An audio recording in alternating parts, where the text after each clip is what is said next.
Isang mapagpalang araw ng January 14, 2025 sa iyo kabayan. Narito po ang pinaka-latest update natin sa ating panahon. Pero makikisuyo po ulit muna ako ng like and subscribe at pahit na rin po ng notification bell. Kabayan, dalawang weather system po ngayon ang siyang pinaka nakakaapekto po dito sa ating bansa. Narito po kabayan ang epekto pa rin po ng northeast monsoon sa may area ng Cagayan Valley, Cordillera Administrative Region, kasama ang Bicol Region, ilang bahagi ng Mimaropa, Bulacan at Quezon.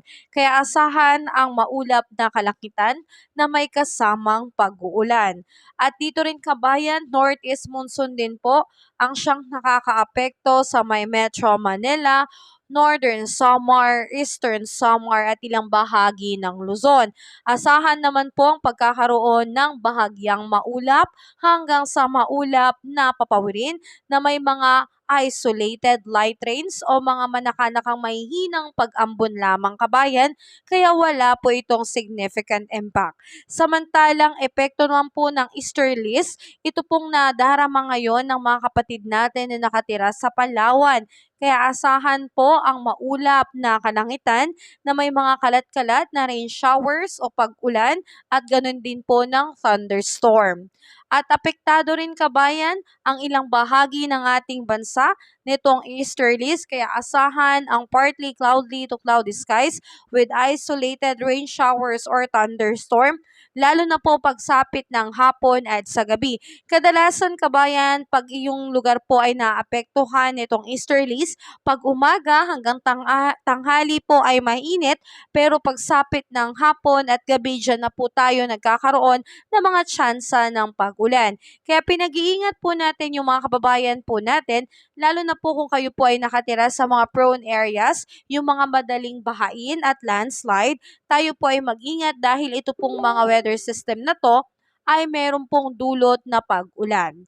Sa ngayon kabayan, dagdag pa natin, inaasahan natin na ang air temperature natin ngayong araw na ito, Tuesday, dito sa Lawag, ay aabot po ng 31 degrees Celsius, Baguio 22 degrees Celsius, Metro Manila 30 degrees Celsius, Tagaytay 29 degrees Celsius. Tugigaraw maulan pa rin po 26 degrees Celsius at sa Legazpi na maulan pa rin po ay 28 degrees Celsius. Sa may Calayan Island at Puerto Princesa na maulan din po, aabot ng 30 degrees Celsius, Iloilo, Cebu 31 degrees Celsius, Tacloban 30 degrees Celsius, Cagayan de Oro medyo magiging maulan, ganun din po sa Davao.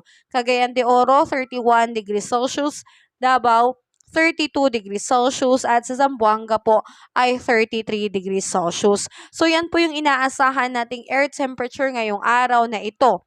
At kabayan, dagdagan pa natin, may nakataas po na gale warning signals sa malaking bahagi po at ilang baybayin po ng ating bansa. Aabot po ng 2.8 to 5 meters ang taas po niyan kabayan, kaya hindi po muna nating pinapayagang pumalaot ang ating mga kapatid na mangingisda sa mga baybaying aking babanggitin. So iwasan po muna natin ang baybayin ng Camarines Norte, the northern coast of Camarines Sur, the northern and eastern coast ng Catanduanes, the eastern coast ng Albay, and the eastern coast of Sorsogon, ganun din po sa northern and eastern coast ng Northern Samar at ito pong Eastern Samar. So kabayan, iwasan po muna natin dyan sa mga areas na yan dahil matataas at mapanganib po ang alon sa karagatan. Unahin po muna natin kabayan ang ating kaligtasan. Sa ibang mga baybayin na lamang po tayo kung saan mas ligtas po. Doon po tayo mangisda kabayan.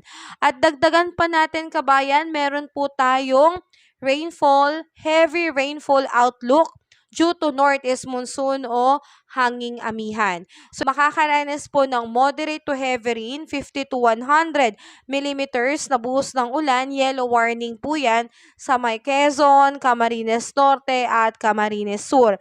So pag nag-iingat yung mga kababayan natin dyan dahil posible po may tsansa na makaranas ng mga localized flooding. At sa ngayon kabayan, kung tanong ba natin sa ating isipan ay meron na ba tayong minomonitor na LPA o sama ng panahon sa labas o sa loob ng Philippine Area of Responsibility? Ang sagot kabayan ay wala pa po. Kaya good news po yan kabayan dahil wala pa pong sama ng panahon na nabubuo sa loob at labas ng PAR. So wala po tayong dapat na ipangamba. Ganun pa man kabayan, habang wala pa pong bagyo, tayo po ay maghanda na.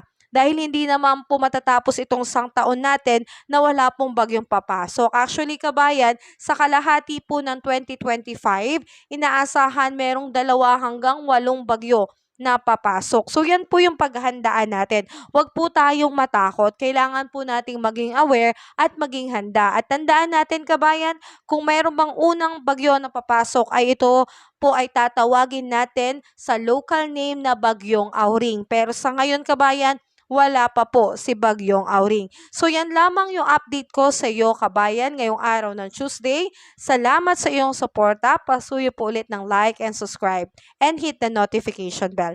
Ingat tayo kabayan. Have a safe day. God bless po sa lahat.